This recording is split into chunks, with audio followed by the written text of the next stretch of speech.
নমস্কাৰ সকলোকে স্বাগতম জনাইছো অসমীয়া সখী ইউটিউব চেনেললৈ। আজিৰ এই ভিডিঅ'টোৰ জৰিয়তে মই আপোনালোকক জনাম সোনকালে প্ৰেগনেন্ট হোৱাৰ কি উপায় আছে, কি টিপছ ফলো কৰিলে আপুনি সোনকালে সাকসেসফুলি কনসিভ কৰিব পাৰিব।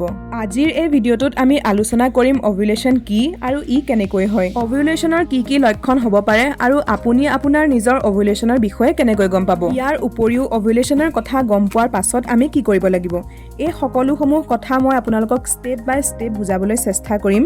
গতিকে ভিডিঅ'টো শেষলৈকে চাই থাকিব আৰু মোৰ ইউটিউব চেনেলটো সাবস্ক্ৰাইব কৰি দিব।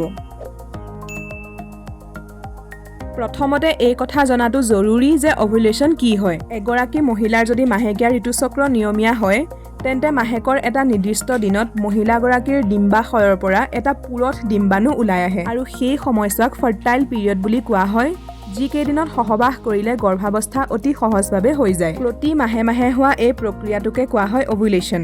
এতিয়া কথা হ'ল যে আপুনি নিজৰ ওভুলেশনৰ বিষয়ে জনাটো কিয় জৰুৰী, কাৰণ যেতিয়া আপুনি নিজৰ ওভুলেশনৰ বিষয়ে গম পাব তেতিয়াহে আপুনি গম পাব নিজৰ ফাৰ্টাইল সময়খিনিৰ বিষয়ে, যিখিনি সময়ত সহবাস কৰিলে আপোনাৰ অতি সোনকালে কনসিভ হৈ যাব।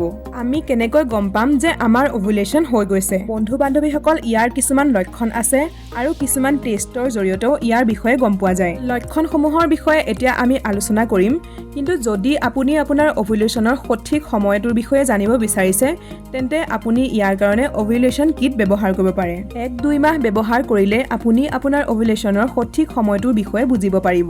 লক্ষণ আৰু টেষ্ট কিট দুয়োটাকে মেচ কৰিলে আপুনি অতি সহজতে আপোনাৰ ওভুলেশন ট্ৰেক কৰিব পাৰিব আৰু সহজেই প্ৰেগনেন্ট হ'ব পাৰিব। এতিয়া আমি কথা পাতিম ওভুলেশনৰ লক্ষণৰ বিষয়ে।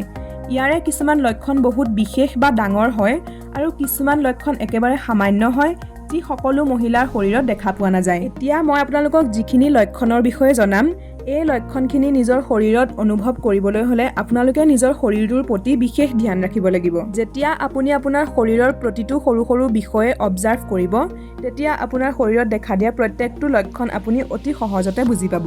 প্ৰথমটো লক্ষণ হৈছে জ্বৰৰ দৰে অনুভৱ হোৱা। যেতিয়া আমাৰ ওভুলেশন হোৱাৰ সময় আহি পৰে তেতিয়া আমাৰ শৰীৰৰ তাপমাত্ৰা কিছু পৰিমাণে বাঢ়ি যায়। কেতিয়াবা আমাৰ এনেকুৱা অনুভৱ হ'ব যে আমাৰ শৰীৰ গৰম হৈ পৰিছে, তেতিয়া আপুনি বুজি উঠিব যে আপোনাৰ ওভুলেশনৰ সময় আহি পৰিছে। দ্বিতীয়টো হৈছে আটাইতকৈ গুৰুত্বপূৰ্ণ ভাজাইনেল ডিসচাৰ্জ। যেতিয়া ওভুলেশনৰ সময় আহি পৰে তেতিয়া ভাজাইনাৰ ডিসচাৰ্জেলখিনি কণীৰ বগা অংশৰ দৰে একেবাৰে পানীৰ দৰে ট্ৰান্সপেৰেণ্ট ধৰণৰ হৈ পৰে, ডাঠ হৈ পৰে আৰু ঠিক এনেকুৱা ধৰণৰ হৈ পৰে যদি আপুনি দুটা আঙুলিৰ মাজত সেই ডিসচাৰ্জখিনি লয় আৰু আঙুলি দুটা মেলি দিয়ে তেতিয়া সেই ডিসচাৰ্জখিনিয়ে এডাল ৰছীৰ আকাৰ লয় যিডাল ভাগি নাযায়। ডিসচাৰ্জখিনি আপোনাৰ একেবাৰে আঠাৰ দৰে অনুভৱ হ'ব, যিখিনি নৰ্মেল ডিসচাৰ্জতকৈ বহুত বেলেগ হ'ব।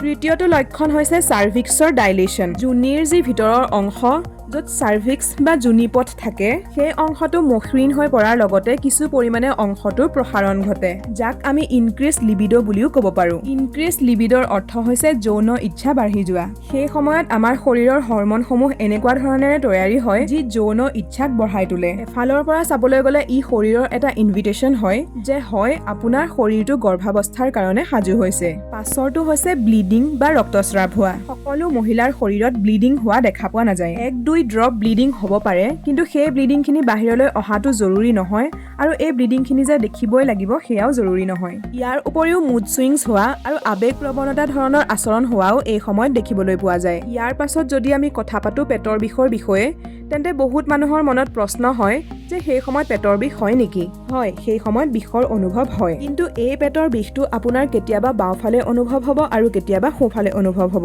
এগৰাকী মহিলাৰ শৰীৰত দুটা ডিম্বাশয় থাকে, এটা সোঁফালে আৰু এটা বাওঁফালে। এটা মাহত যদি সোঁফালৰ ডিম্বাশয়ৰ পৰা ডিম্বাণু নিঃসৰণ হয় তেন্তে তাৰ পাছৰ মাহত বাওঁফালৰ ডিম্বাশয়ৰ পৰা ডিম্বাণু নিঃসৰণ হয়। সেইকাৰণে পেটৰ বিষটো কোনোবা এটা মাহত সোঁফালে অনুভৱ হ'ব আৰু কোনোবা এটা মাহত বাওঁফালে অনুভৱ হ'ব। বন্ধু বান্ধৱীসকল, এইখিনিয়ে আছিল ওভুলেশনৰ লক্ষণ। এতিয়া আটাইতকৈ গুৰুত্বপূৰ্ণ কথাটো হ'ল যে ওভুলেশন মাহেকৰ কোনটো দিনত হয়, কাৰণ যেতিয়া ওভুলেশন হ'ব তেতিয়াহে আপুনি সাজু হ'ব নিজৰ গৰ্ভাৱস্থাৰ কাৰণে। যদি আমি এটা আদৰ্শ ঋতুচক্ৰৰ বিষয়ে কথা পাতো যাৰ মাহেকীয়া নিয়মিতভাৱে 30 বা 28 দিনৰ মূৰে মূৰে আহি থাকে, সেইমতে আমি 30 বা 28 দিনটোক যদি 3টা অংশত ভাগ কৰোঁ, কিন্তু এই অংশটো আমি ক'ৰ পৰা আৰম্ভ কৰিব লাগিব? যিদিনা আপোনাৰ মাহেকীয়াৰ প্ৰথম দিনটো আৰম্ভ হ'ব সেই দিনাৰ পৰা এই দিনটো আৰম্ভ হ'ব। মাহেকীয়াৰ প্ৰথম দিনটোৰ পৰা 30 দিনটোক যদি আমি 3টা ভাগত ভাগ কৰোঁ তেন্তে মাহেকীয়াৰ প্ৰথম দিনটোৰ পৰা 10 দিনলৈকে হ'ব সেইকেইটা নৰ্মেল দিন। সেই কেইদিনত ডিম্বাণু নিঃসৰণ নহয়। কিন্তু প্ৰথম 10 দিনৰ পাছৰ যি 10 দিন মানে মাহেকীয়াৰ 11 দিনৰ পৰা 20 দিনলৈকে সেই সময়খিনিক ফাৰ্টাইল পিৰিয়ড বুলি কোৱা হয়। সেই সময়ছোৱাৰ ভিতৰতে অভুলেশ্যন হয়। 14-15 দিনৰ আশে-পাশে অভুলেশ্যন হয়। কিন্তু সকলো মহিলাৰ ক্ষেত্ৰত অভুলেশ্যনৰ সময় বেলেগ বেলেগ হয়। কিছুমান মহিলাৰ যদি 14 দিনত হয় তেন্তে কিছুমানৰ 16 দিনতো হ'ব পাৰে, কিছুমানৰ 18 বা 19 দিনতো হ'ব পাৰে। সাধাৰণতে পাছৰ মাহেকীয়া অহাৰ 14 দিনৰ আগৰ দিনটোত অভুলেশ্যন হয় বুলি ধৰা হয়। যি কি নহওক এই 10 দিনৰ সময়ছোৱাই আটাইতকৈ ফাৰ্টাইল সময়।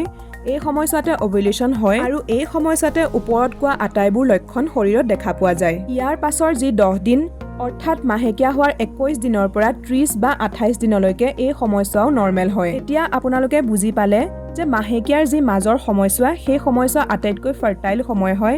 সেই সময়ছোৱাৰ ভিতৰতে অভুলেশ্যন হয় আৰু সেই সময়তে আপোনালোকে সহবাস কৰিব লাগে যাতে সোনকালে আপোনালোকে কনচিভ কৰিব পাৰে। এতিয়া আমি আলোচনা কৰিম অভুলেশ্যনৰ কথা গম পোৱাৰ পাছত ইণ্টাৰকোৰ্স বা সহবাস কেনেকৈ কৰিব লাগে। এই কথাটোক লৈ বহুত মানুহৰ মনত বেলেগ বেলেগ ধৰণৰ কনফিউজন থাকে। আজি মই আপোনালোকৰ সকলোবিলাক কনফিউজন দূৰ কৰিম।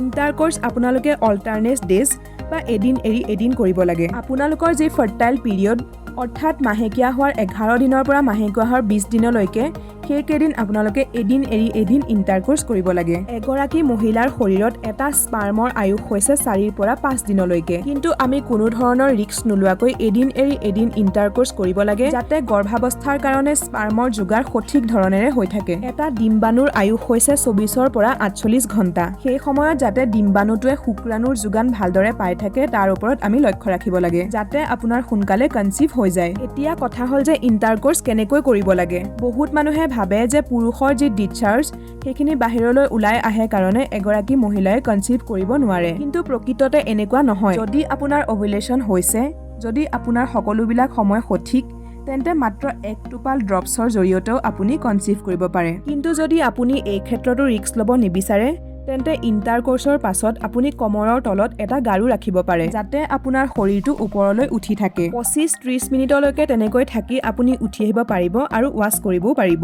ইয়াৰ ফলত আপোনাৰ সেইটো ডাউটো ক্লিয়াৰ হৈ যাব যে ডিসচাৰ্জ বাহিৰলৈ ওলাই অহাৰ কাৰণে মই কনচিভ কৰিব পৰা নাই। বন্ধু-বান্ধৱীসকল সোনকালে বা সফলভাৱে গৰ্ভধাৰণ কৰাৰ ক্ষেত্ৰত বহুখিনি ফেক্টৰছ আহি পৰে। আজিৰ ভিডিঅ'টোত আমি আলোচনা কৰিলো অভুলেশ্যন আৰু ইণ্টাৰকোৰ্সৰ বিষয়ে। পৰৱৰ্তী ভিডিঅ'ত ইয়াৰ আগৰ কথাখিনিৰ বিষয়ে আমি আলোচনা কৰিম। লাহে লাহে সকলোবোৰ বিষয় মই আপোনালোকক ভালদৰে বুজাই যাম। গতিকে জড়িত হৈ থাকিব অসমীয়া সখী ইউটিউব চেনেলৰ সৈতে। আপোনালোকৰ মনত যদি কিবা প্ৰশ্ন থাকে বা ডাউটছ থাকে, যদি আপোনালোকে মোৰ পৰা যিকোনো নিৰ্দিষ্ট বিষয়ৰ ভিডিঅ' বিচাৰে তেন্তে মোক কমেণ্ট কৰি জনাবলৈ নাপাহৰিব। সোনকালে লগ পাম আকৌ এটি নতুন ভিডিঅ'ৰ সৈতে। ভিডিঅ'টো শেষলৈকে চোৱাৰ কাৰণে আপোনালোক সকলোকে ধন্যবাদ।